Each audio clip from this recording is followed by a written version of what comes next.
My name is Brigitte Gabriel, and I wanted to share with you my story. I realized yesterday when I put a post about my background that many of my new followers and people who know me as a political commentator who's always commenting on political events and current events, that a lot of people have no idea about my background and why I am so passionate speaking the way I speak. But let me share with you my background, and you'll understand where this passion comes from, and why this week has been so difficult for me watching what's happening in the Middle East. You see, I was born and raised in Lebanon, which used to be the only majority Christian country in the Middle East. We were open-minded, we were fair, we were tolerant, we were multicultural. We prided ourselves on our multiculturalism. We had open borders. We welcomed everyone into our country because we wanted to share with them the westernization which we had created in the heart of the Middle East. Lebanon became Paris of the Middle East, banking capital of the Middle East.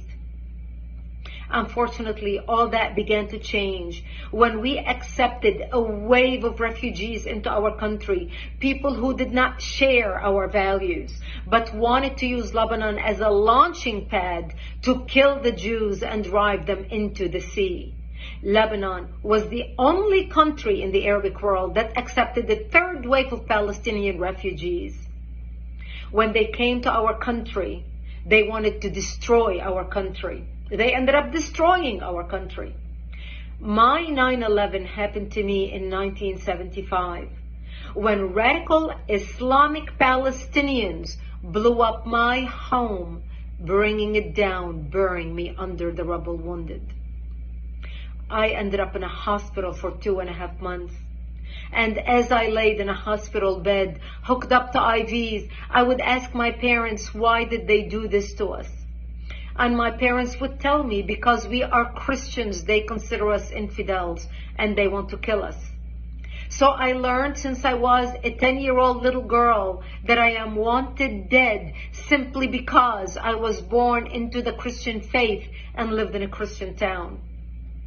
We ended up leaving the hospital and coming back home, but my home was no longer the home I left. I ended up living in a bomb shelter underground in an 8x10 room without electricity, without water, and very little food. And that's where I lived for the next 7 years of my life, from the age of 10 till the age of 17, robbed of my youth.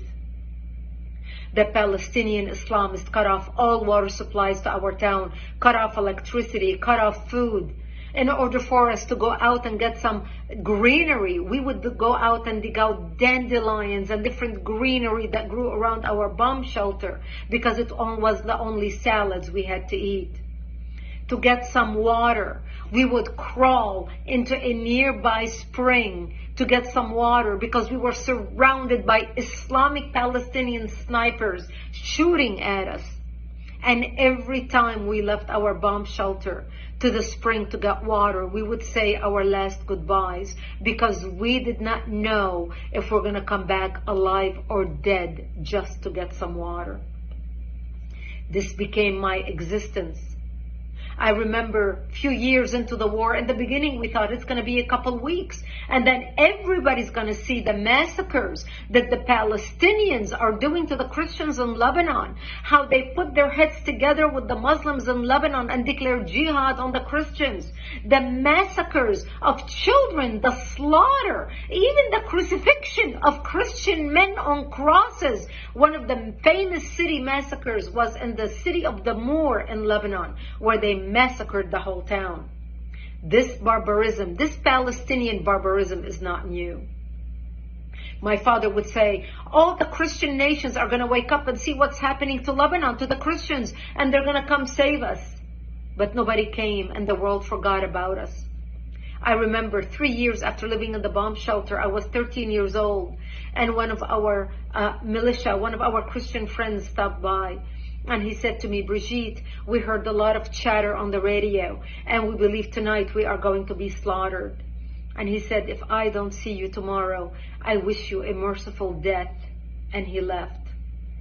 And I remember at the age of 13, dressing in my Sunday best, my Easter dress, because I wanted to look pretty, because I knew that when they come to slaughter me, there would be no one to bury me, and I wanted to look pretty when I'm dead.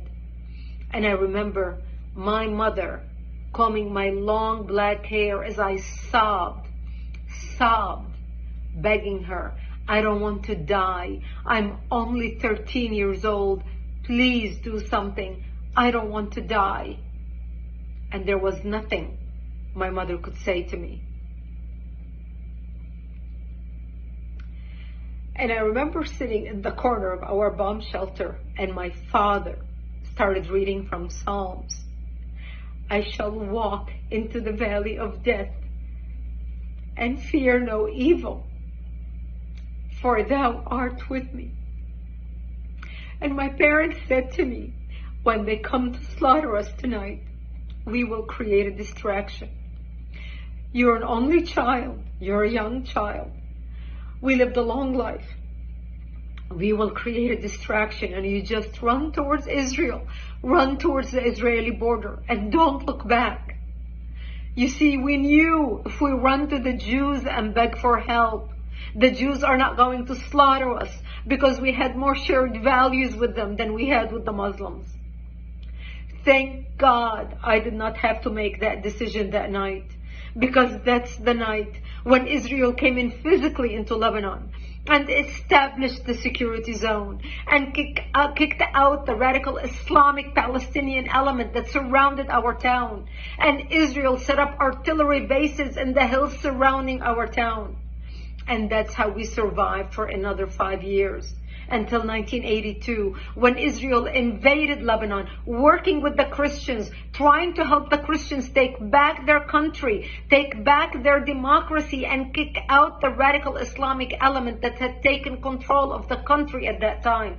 We had 11 Islamic terrorist organizations operating out of Lebanon, including the PLO, the Palestinian Liberation Organization. And Israel finally ended up kicking Yasser Arafat and his cronies all the way to Tunisia. And that's how we came out of the bomb shelter and back to rebuilding our lives. I ended up moving to Israel in 1984 and becoming a news anchor for World News in the Middle East, covering world events, because I wanted to make it my life's mission to fight evil, to understand how can people hate so much to commit such atrocities.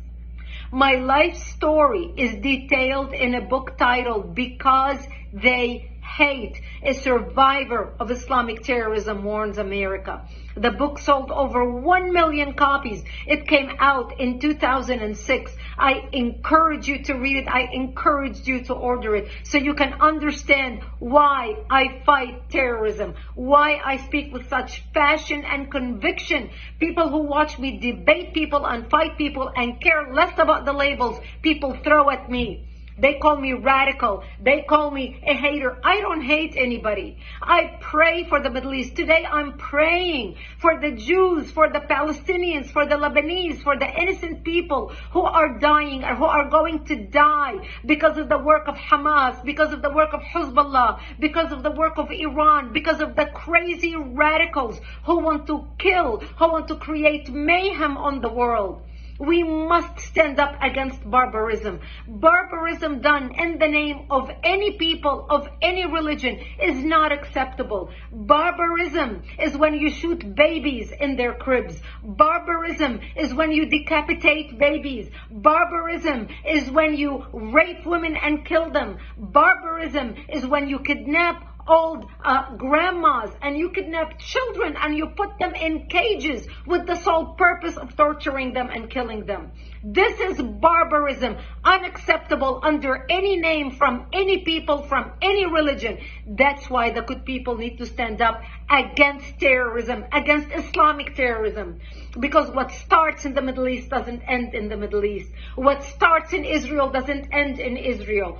This is a war against between barbarism and civilization. This is a war between democracy and dictatorship. This is a war between goodness and evil. We either win or they win. We need to fight to win. We need to stand up with Israel to win. This is our fight and we must win it.